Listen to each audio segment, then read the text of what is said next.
بسم اللہ الرحمن الرحیم. In the name of Allah, the Beneficent, the Merciful. السلام علیکم. نوید اسلامک چینل میں خوش آمدید. دوستو، ہماری یہ دعا ہے کہ آپ جہاں بھی تشریف فرما ہے، اللہ تعالیٰ آپ پر اپنا خصوصی فضل و کرم فرمائے. دوستو، آج کی ویڈیو میں ہم آپ کو 4 قابل عبرت عورتوں کے بارے میں بتائیں گے. دوستو، ویڈیو کی طرف جانے سے پہلے اگر آپ ہمارے چینل پر نئے ہیں تو چینل کو سبسکرائب کر کے بیل آئیکن کو دبا دیں تاکہ ہماری نئی آنے والی ویڈیو آپ تک پہنچ سکے.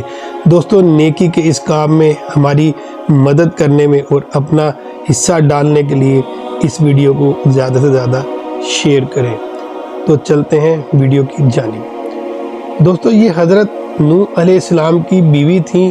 اس کو ایک نبی برحق کی زوجیت کا شرف حاصل ہوا اور برسوں یہ اللہ تعالیٰ کے نبی علیہ السلام کی صحبت سے سرفراز رہیں، مگر اس کی بد نصیبی قابل عبرت ہے کہ اس کو ایمان نصیب نہیں ہوا، بلکہ یہ حضرت نوح علیہ السلام کی دشمنی اور توہین بے ادبی کے سبب سے بے ایمان ہو کر مر گئی اور جہنم میں داخل ہوئی. یہ ہمیشہ اپنی قوم میں جھوٹا پروپیگنڈا کرتی رہتی تھی کہ حضرت نوح علیہ السلام مجنون پاگل ہیں، لہذا ان کی کوئی بات نہ مانو. وَإِلَا، یہ حضرت لوط علیہ السلام کی بیوی تھی. یہ بھی اللہ کے ایک جلیل و قدر نبی علیہ السلام کی زوجیت اور صحبت سے برسوں سرفراز رہی، مگر اس کے سر پر بد نصیبی کا ایسا شیطان سوار ہوا تھا کہ سچے دل سے کبھی ایمان نہیں لائی، بلکہ عمر بھر منافقہ رہی اور اپنے نفاق کو چھپاتی رہی. جب قوم لوط پر عذاب آیا اور پتھروں کی بارش ہونے لگی، اس وقت حضرت لوط علیہ السلام اپنے گھر والوں اور مومنین کو ساتھ لے کر بستی سے باہر چلے گئے. وائلہ بھی آپ کے ساتھ تھی. آپ نے فرمایا دیا کہ کوئی شخص بستی کی طرف نہ دیکھے ورنہ وہ بھی عذاب میں مبتلا ہو جائے گا. چنانچہ آپ کے ساتھ والوں میں سے کسی نے بھی بستی کی طرف نہیں دیکھا اور سب عذاب سے محفوظ رہے. لیکن وائلہ چونکہ منافق تھی، اس نے حضرت لوط علیہ السلام کے فرمان کو ٹکرا کر بستی کی طرف دیکھ لیا اور شہر کو الٹ پلٹ ہوتے دیکھ کر چلانے لگی کہ یا قوم ما، ہائے رے میری قوم. یہ زبان سے نکلتے ہی ناگہاں عذاب کا ایک پتھر اس کو بھی لگا اور یہ بھی ہلاک ہو کر جہنم رسید ہو گئی. تیسری خاتون ہے آسیہ بنت مزرحم رضی اللہ تعالی عنہ. یہ فرعون کی بیوی ہیں. فرعون تو حضرت موسیٰ علیہ السلام کا بدترین دشمن تھا، لیکن حضرت آسیہ رضی اللہ تعالی عنہ نے جب جادوگروں کو حضرت موسیٰ علیہ السلام کے مقابلے میں مغلوب ہوتے دیکھا تو فوراً ان کے دل میں ایمان کا نور چمک اٹھا اور وہ ایمان لے آئیں. جب فرعون کو خبر ہوئی تو اس ظالم نے ان پر بڑے بڑے عذاب کیے.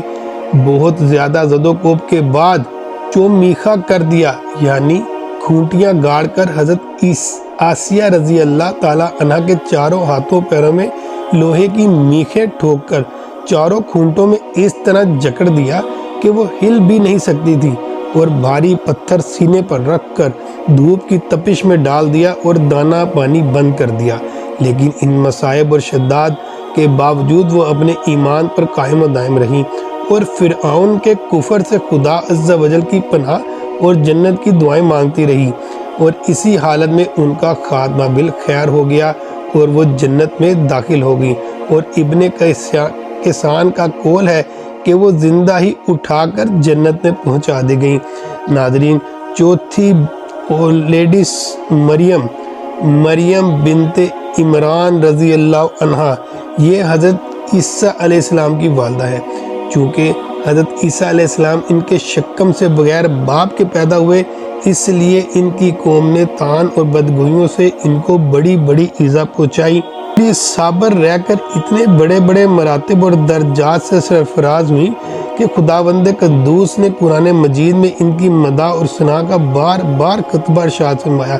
ان چاروں عورتوں کے بارے میں قرآن مجید نے سورہ ترحیم میں فرمایا، جس کا ترجمہ یہ ہے: اللہ تعالیٰ کافروں کی مثال دیتا ہے، جیسے حضرت نوح علیہ السلام کی عورت واحلہ اور حضرت لوط علیہ السلام کی عورت وائلہ، یہ دونوں ہمارے دو مقرب بندوں کے نکاح میں تھی، پھر ان دونوں سے دغا کیا تو وہ دونوں پیغمبران ان دونوں عورتوں کے کچھ کام نہ آئے، اور ان دونوں عورتوں کے بارے میں خدا کا یہ فرمان ہو گیا کہ تم دونوں جہنمی عورتوں کے ساتھ جہنم میں داخل ہو جاؤ۔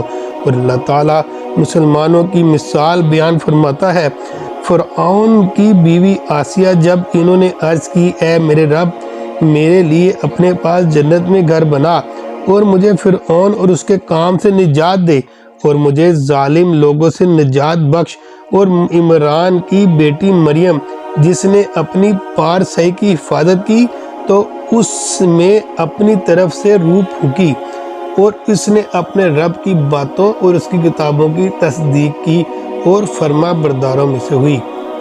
دوستو، واحلہ اور وائلہ دونوں نبی کی بیویاں ہو کر کفر و نفاق میں گرفتار ہو کر جہنم رسید ہوئی، اور فرعون جیسے کافر کی بیوی حضرت آسیہ ایمان کامل کی دولت پا کر جنت میں داخل ہوئی، اور حضرت آسیہ حق ظاہر ہو جانے کے بعد اس طرح ایمان لائیں کہ فرعون کے سب آرام اور راحت کو ٹھکرا دیا اور بے پناہ تکلیفوں اور ایذاؤں کے باوجود اپنے ایمان پر قائم رہیں۔ بلا شبہ یہ باتیں قابل عبرت ہیں۔